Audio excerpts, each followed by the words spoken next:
I just finished reading The Alchemist, like such a classic book. And one of the repeating themes in this book is that if you have a heart, your heart set on something, you have a purposeful, meaningful desire and a call in your life, that the universe will conspire to make this happen. I mean, sounds great in theory. I believe this wholeheartedly. I believe that we all have a call in our life. I don't think that if we don't act on it, that it's just going to come true like making a wish. That's not what I believe. But I believe if you have a really powerful call, something that keeps on coming up, and you know with every cell in your body you're supposed to do that thing, and you take action, I believe that the universe or God or whatever you believe in does actually conspire in your favor. The thing is, can you always see this happening? And I would say no. I would say a lot of times it looks different than we think it will look.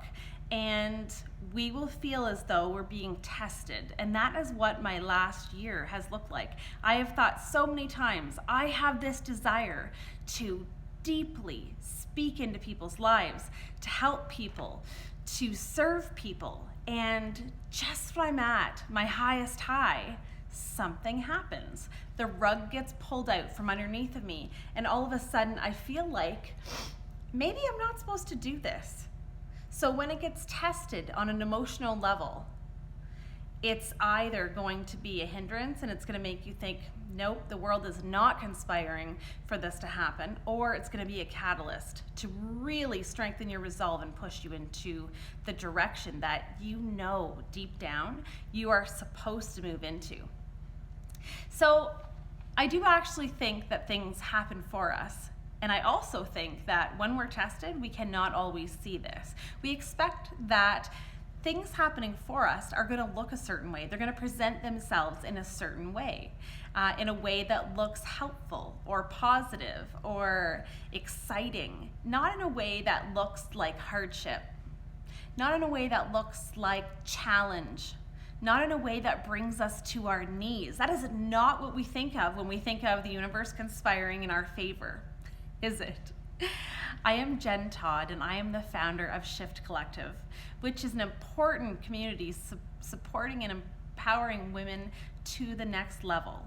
I teach women in business how to focus on what's inside, what limitations they have first, and then how to turn those limitations, those trials, into their greatest strengths and triumphs, and really, really transform their business. So I want to talk today about how this last year, my first official year in business on my own, I've been doing this for about 8 years, but not on my own, how as soon as I feel like, okay, I'm on top of the world, I've got this, the universe is conspiring for me, it's putting the right people in my path and putting the right opportunities in front of me, and I am taking action because I am an action taker.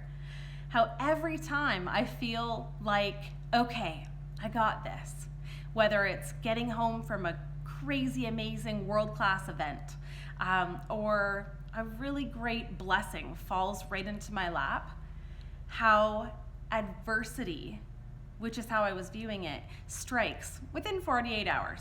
Like, it's down to clockwork. It's 48 hours that I go from a tremendous high to a tremendous low, thinking, maybe I'm not supposed to do this. And it sounds like we're getting tested. I feel like, come on. How can I be here again? How am I going to get myself reinvigorated, re-inspired, remotivated, drum up some new vision when I feel like the walls are crashing down and I'm smothered underneath? How am I going to do this? And I get the same feeling every time. So I better start getting prepared for it. And as it happened so recently again, I decided to change the way I'm thinking about this and go, oh my goodness, this is the world conspiring to help me get to my dream by helping to create a stronger version of myself, a more sure version of myself that I know I'm going to need to do what I want to do. Because friends, I am not in this to play small. I am not in this to watch you play small anymore, and we are going to link arms and we are going to play big, like bigger than you can even imagine together. But I'll tell you what's happened, just to give some perspective. So a year ago when I announced that, hey, I'm going to do this thing on my heart, I'm going to help people move through the hard places, I was put up against skepticism and what's another word? Skepticism, and just it felt like a trial. It felt like a door was just crashing right in front of my face to see if I really believed in myself. Because you see, there was somebody who knew an awful lot about me in the mental health community who tried to shut that door for me. And I momentarily partnered with this. I thought, oh my goodness, maybe I'm not qualified. Maybe I'm not qualified to share my journey. But who's not qualified to share their journey? I'm not out there giving psychological advice. So I had to really strengthen my resolve at this point and go, no, I do have a lot to offer people. I have been through a lot of experiences in this life, and there's somebody waiting on the other side of my own skepticism in my own abilities and my own fear that's waiting for me to step out and actually own this and do this. So I got through that hurdle, and boy, did that strengthen my resolve. I look at that as the best thing that could have ever happened at the start of my journey now. And then I was at a fantastic, life-changing event called Influencer in October in California. And I came home on top of the world. I could not stop talking. I think my husband wanted to put in earplugs. I was on fire with ideas and vision and inspiration. And a couple days later, the walls came crashing down with a family member who went through a trial and came into our lives, ripped a tornado through, and left us to clean up the pieces. And it was big. It was huge. And I fell into a bit of a lull, a depression. I couldn't see that spark that I had just had and had just felt so vividly just days before. It was gone. I let the experience rob me of that joy and that inspiration and that vision. And just last week, I attended a mastermind event with Brendan Burchard in Puerto Rico. This is a dream, folks. This is amazing. Again, I came home with so much vision and inspiration and all those great feelings and a plan. I came home really knowing what I wanted to do. And a couple days after getting home, I get a phone call that my grandmother has had an aneurysm, and it's a terrible prognosis. We're going to lose her. And so I dropped everything because what's most important are the people in my life. And I took my kids to another city, and we sat at her bedside for 4 days. And man, did she just download the life lessons that one only dreams of getting access to. She not only told me so many wonderful things, but she lived into them. She is in a hospital bed that she knows she's not going to be leaving.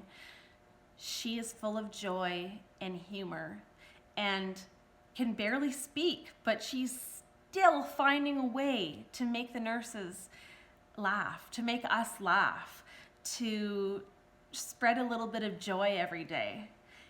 In the situation she's in, she's experiencing the ultimate peace, even though she's in pain.